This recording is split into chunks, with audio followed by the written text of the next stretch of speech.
El café humeaba frente a mí, servido en una taza blanca de porcelana fina, decorada con unas pequeñas violetas que Coral había dicho una vez que le recordaban a su infancia. Lo dejó sobre el mantel con esa sonrisa que últimamente me sabía a imitación. Demasiado amable, demasiado perfecta. Aquí tienes Ursina, dijo con un tono que sonaba más a orden que a cortesía. Su voz acariciaba, pero sus ojos no. Lo tomé entre las manos más por reflejo que por deseo. El calor de la taza me llegó como un aviso sordo. Me acerqué el borde a la nariz aspirando apenas. Y entonces lo sentí. Un olor dulce, casi imperceptible, pero con una nota extraña, punzante, artificial, como almendras amargas. Se me heló la espalda. Ese recuerdo vino desde lejos, desde una clase de química en la universidad, donde un profesor, entre fórmulas y bromas, nos habló del cianuro. A algunas personas les huele a almendras, pero no todos pueden detectarlo, nos había dicho. Yo sí, siempre he podido.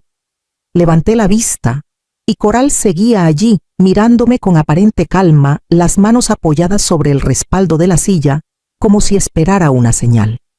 Basilia estaba sentada más atrás, con su chaleco de lana gris y ese aire de reina destronada que nunca se le iba. Me observaba desde su sillón, con el gesto agrio de siempre. Tomé aire, solté el asa de la taza. No lo bebas, no aún me decía algo dentro, pero tenía que actuar con naturalidad. No podía mostrar dudas, no podía permitirles ver miedo. Extendí el brazo para coger una servilleta y con un movimiento simple como quien acomoda un borde mal doblado del mantel, deslicé la taza hacia mí. Y en el mismo gesto deslicé la otra idéntica hacia Basilia.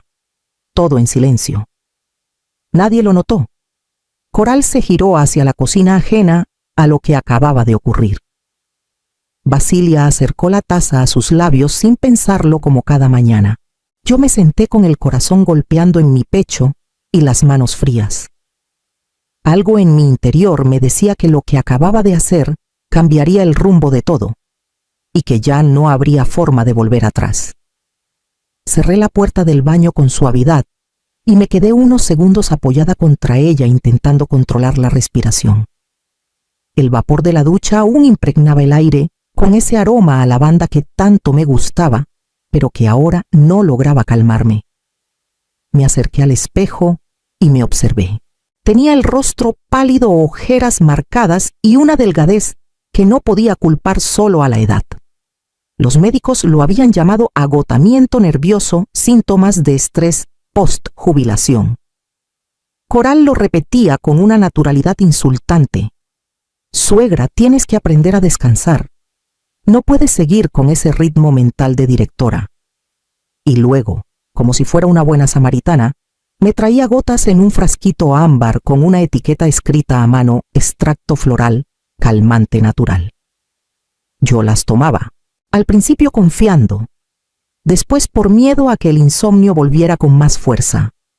Pero los mareos persistieron, y las náuseas, y esa extraña sensación de neblina como si el mundo se volviera más opaco cada día. Recordé el momento en que firmé aquella cesión parcial de la casa para facilitar trámites si pasaba algo, como había sugerido Coral con su tono resuelto. Darío lo validó claro. Mi hijo, siempre dispuesto a evitar conflictos, nunca imaginó o no quiso imaginar que detrás de tanta eficiencia podía esconderse otra cosa. Apenas 2 semanas después de esa firma, Basilia se instaló en casa con su bastón y su actitud de mártir. Según Coral, necesitaba un lugar tranquilo para recuperarse de una caída. Pero pronto comenzó a opinar sobre todo mis comidas, mis horarios, incluso la disposición de los muebles. Yo me lo tragaba porque Darío decía que había que tener paciencia, que era temporal. Pero lo que no era temporal era esa presión constante, el sentirse observada, controlada, medicada. Esa mañana cuando Coral me entregó la taza de café, su sonrisa era distinta, sostenida demasiado amplia sin llegar a los ojos. No era la de siempre. Y ahora de pie frente al espejo, mientras el agua goteaba del grifo y el silencio se hacía denso, lo supe con certeza, esa sonrisa ocultaba algo más, algo que apenas minutos después iba a empezar a manifestarse frente a mis ojos. Cuando regresé al salón, me senté de nuevo en mi sitio con las manos frías y el corazón repicando en el pecho como una campana a punto de quebrarse. Coral hablaba por teléfono en voz baja de espaldas como si nada en el mundo le inquietara. Basilia, en cambio, sorbía su café con ese deleite ruidoso que tanto me irritaba desde que llegó a esta casa. Pasaron los minutos y todo parecía seguir su curso habitual. Me limité a observar midiendo cada gesto. Miraba las venas en el cuello de Basilia, cómo se marcaban más con cada trago, cómo sus dedos tamborileaban contra el platito con impaciencia. Entonces sucedió. Primero fue apenas un movimiento casi imperceptible, la cuchara cayó de su mano. Luego vino un leve espasmo en la comisura de sus labios. Y después, la taza temblando entre sus dedos derramando parte del café sobre su blusa. Coral se giró enseguida. Mamá preguntó alarmada acercándose a ella. Yo fruncí el ceño con una mezcla estudiada de desconcierto y preocupación. ¿Estás bien, Basilia?, pregunté, incorporándome un poco. Pero Basilia no respondía. Tenía la mirada perdida como si no reconociera dónde estaba. Su rostro se enrojecía a un ritmo alarmante y gotas de sudor resbalaban por su frente. Alcanzó a balbucear algo ininteligible, apenas un murmullo quebrado, y luego dejó caer la taza por completo. El estruendo de la porcelana contra el suelo partió el silencio como un hacha. Darío, gritó Coral al borde del llanto. Él bajó las escaleras casi corriendo, aún con el móvil en la mano. Al ver a su madre desplomarse hacia un costado del sillón, dejó caer el teléfono y corrió a sostenerla. ¿Qué le pasa? ¿Qué le has hecho?, le gritó Coral, mirándome con los ojos desencajados. Yo no respondí. Simplemente di un paso atrás y mantuve la compostura mientras en mi interior una certeza empezaba a tomar forma con un sabor metálico. No era yo quien estaba destinada a caer aquella mañana. Y aún no habían visto lo peor. Marqué el 112 con los dedos firmes sin dejar que me temblara la voz. Al otro lado, una operadora me respondió con tono profesional. ¿Cuál es la emergencia? Una mujer está presentando convulsiones, dificultad respiratoria. Necesitamos una ambulancia. Urgente. Coral, que hasta entonces se había mantenido arrodillada junto a su madre, se giró de golpe y caminó hacia mí. Sus ojos, descompuestos de rabia y miedo, buscaron los míos con desesperación. «No, espera, no llames todavía», susurró entre dientes mientras intentaba arrebatarme el teléfono. Mi madre es alérgica a ciertos medicamentos. Podrían empeorarla si no saben qué darle. La miré fijamente. Su mano temblaba no solo de angustia. El tono de su voz no era de preocupación auténtica, sino de pánico ante algo que no se atrevía a nombrar. No solté el móvil. ¿Estás segura que fue un medicamento o algo que tú misma pusiste?, le dije con frialdad. Sus labios se abrieron, pero no emitieron sonido. Fue como si se quedara sin oxígeno. En ese segundo todo quedó suspendido. No hizo falta que respondiera. Su silencio pesaba más que cualquier excusa. Volví al teléfono. La ambulancia está en camino, confirmé a la operadora. Dirección Calle Real número 82. Darío había llevado a Basilia al suelo, apoyándole un cojín bajo la cabeza. Ella jadeaba con la mirada vidriosa. Tenía la boca entreabierta y las manos tensas como garras. Coral no se acercó más. Se quedó parada junto a la puerta con los brazos cruzados contra el pecho, como si ya no supiera qué hacer. Yo me arrodillé junto a Darío, fingiendo una preocupación neutra, dejando que él asumiera el control. Era su madre, después de todo. La sirena de la ambulancia empezó a oírse a lo lejos y sentí una calma helada extenderse por mi espalda. Algo acababa de romperse. No solo el cuerpo de Basilia, no solo la paz de esta casa. Era el silencio lo que se quebraba por fin. Y yo no iba a permitir que nadie lo cosiera de nuevo con mentiras. Guardé la taza en una bolsa hermética antes de que los sanitarios llegaran.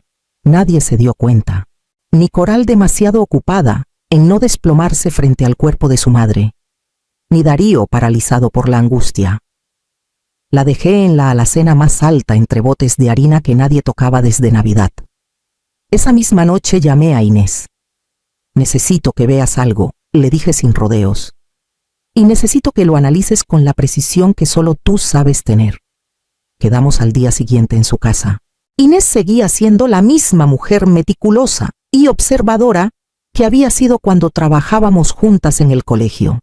Desde que se retiró como enfermera, vivía entre plantas, libros de toxicología y una lupa de aumento que ahora parecía su tercera mano. Extendí sobre su mesa el contenido, la taza, un pequeño frasco con las gotas naturales que Coral me daba cada noche, y una cucharilla que también había apartado sin decir nada. Me miró en silencio. No hizo preguntas, solo trabajó. Pasaron casi 2 horas. Finalmente me ofreció un informe casero, pero detallado. En el café que estaba en esta taza, hay trazas de una sustancia compatible con cianuro potásico. Muy diluida pero presente, dijo con el ceño fruncido. Lo más alarmante es esto. Abrió el frasco ámbar. Bajo la tapa había restos de piel, pequeñas escamas apenas visibles al ojo desnudo. Usando un test de contraste rápido, uno que había aprendido a usar en emergencias clínicas, logró extraer material genético suficiente. Coincide con la muestra que me diste de Basilia, añadió. Y eso significa que fue ella quien manipuló esto directamente. La revelación no me sorprendió. Me confirmó lo que ya venía sospechando desde hacía semanas. Basilia no había sido una víctima fortuita. Fue parte activa de todo. La dosis que la dejó al borde de la muerte era quizás una que ella misma habría preparado. Irónicamente, en su intento por desaparecerme, había abierto una puerta que ahora ya no se podía cerrar. Y detrás de esa puerta aún quedaban documentos que no encajaban del todo. Esa noche apenas dormí. No por miedo, sino por la necesidad urgente de entender hasta dónde habían llegado. Sabía que si Basilia había participado activamente en mi envenenamiento, no lo habría hecho por impulso. Había un plan detrás, uno que debía sostenerse sobre algo más que gotas en un frasco. Me senté en el suelo del despacho donde guardaba mis documentos, en una caja de cartón vieja con etiquetas descoloridas. Empecé a revisar uno por uno extractos bancarios, copias de mi testamento, recibos antiguos, hasta que entre 2 sobres lo encontré. Un documento con membrete de una notaría, supuestamente una modificación reciente de mi testamento. En él se veía que en plena lucidez yo dejaba el usufructo de mi vivienda y parte de mi pensión exclusivamente a Coral, y en caso de fallecimiento a su madre Basilia. Sentí un escalofrío. Mi firma estaba allí, muy parecida a la real, pero no era la mía, no del todo. El trazo final tenía una curvatura que jamás he usado. Lo supe al instante. Era una imitación, cuidada pero falsa. Consulté el nombre de la notaría. Busqué su registro online. No existía. El número de protocolo no correspondía a ningún despacho de Zaragoza. Era un documento completamente fabricado. Llamé a Inés. Esto es mucho más grande de lo que creíamos, le dije, mientras le enviaba las fotos del testamento manipulado. Ella guardó silencio un instante. Luego, con su tono firme de siempre, dijo: «Ve a la policía. Esto es intento de estafa, y con lo del cianuro puede convertirse en intento de homicidio con alevosía». Pero yo no quería simplemente denunciar. No aún. Si iba ahora, Coral podía negarlo todo.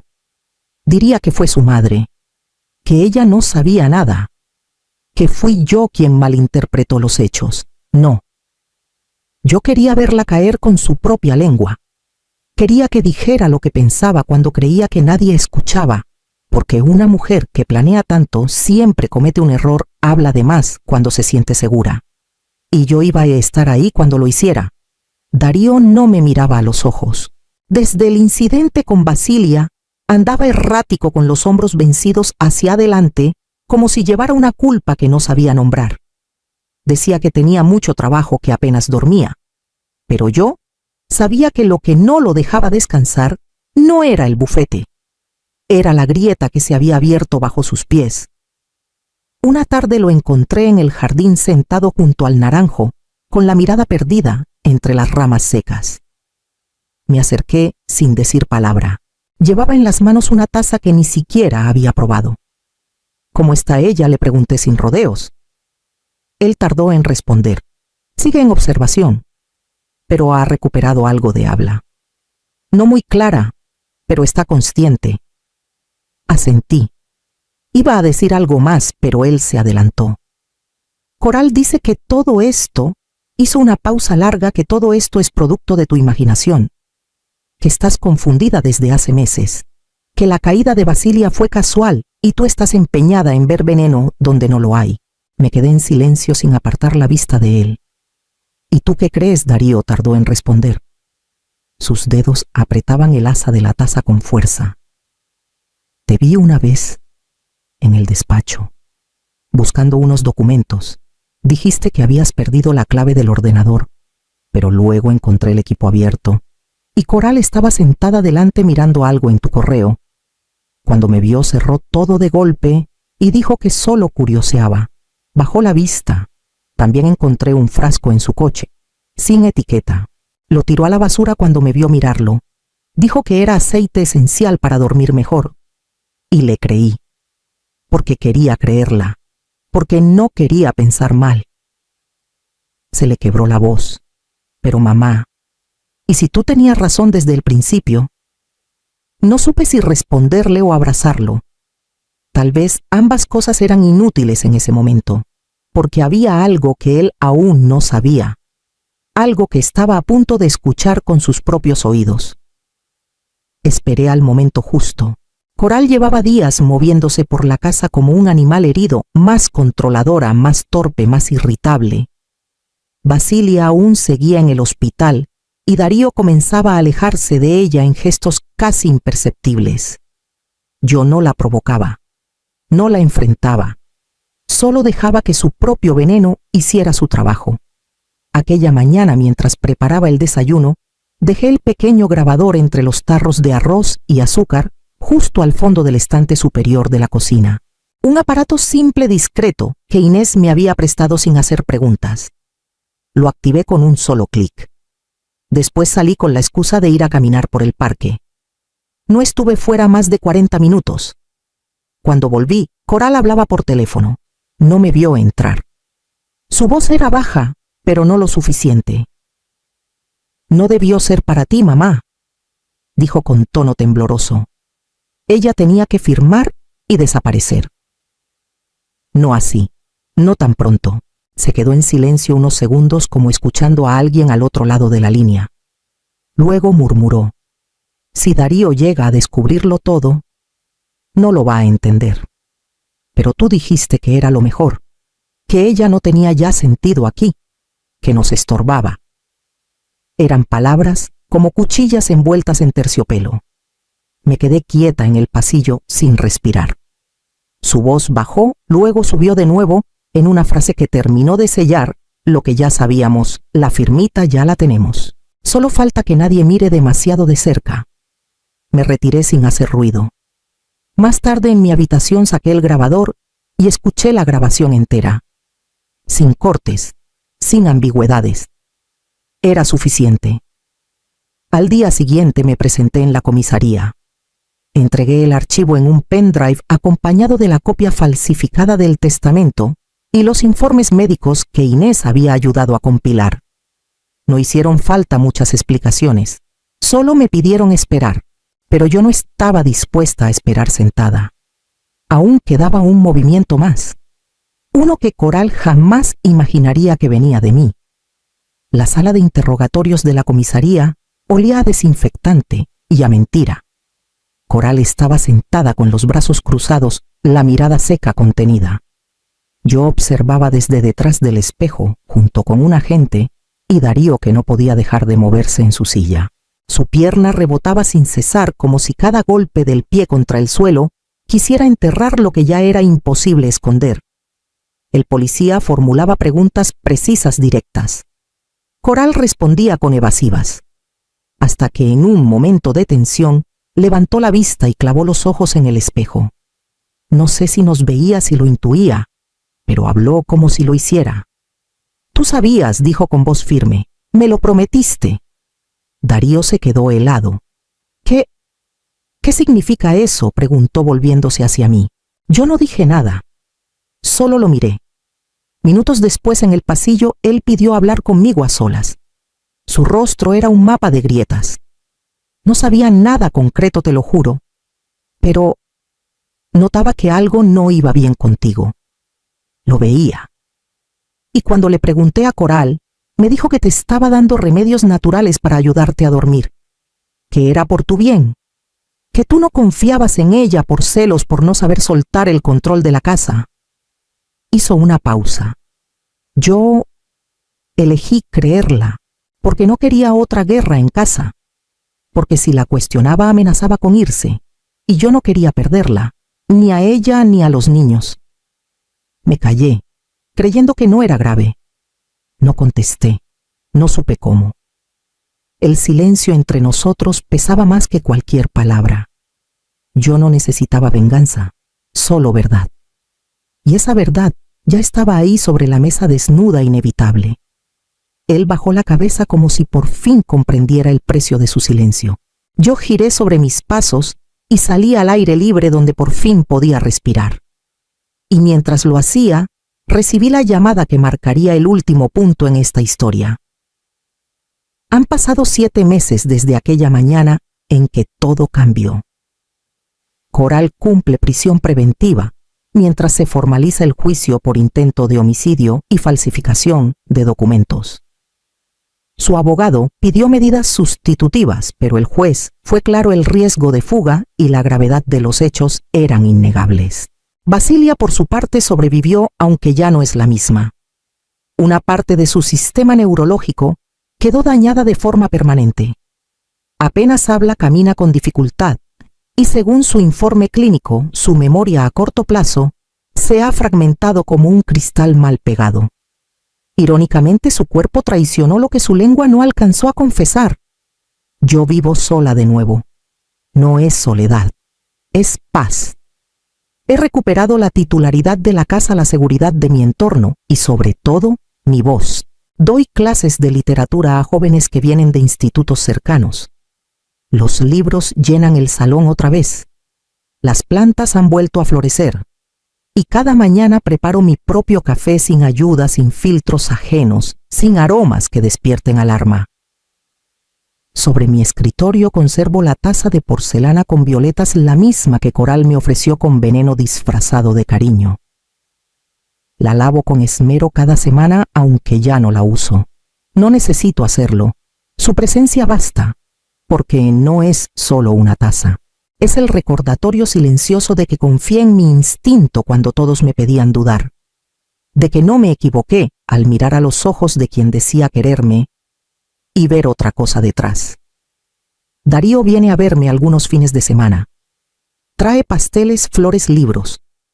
Nunca habla del pasado, pero su manera de servirme el té lo dice todo.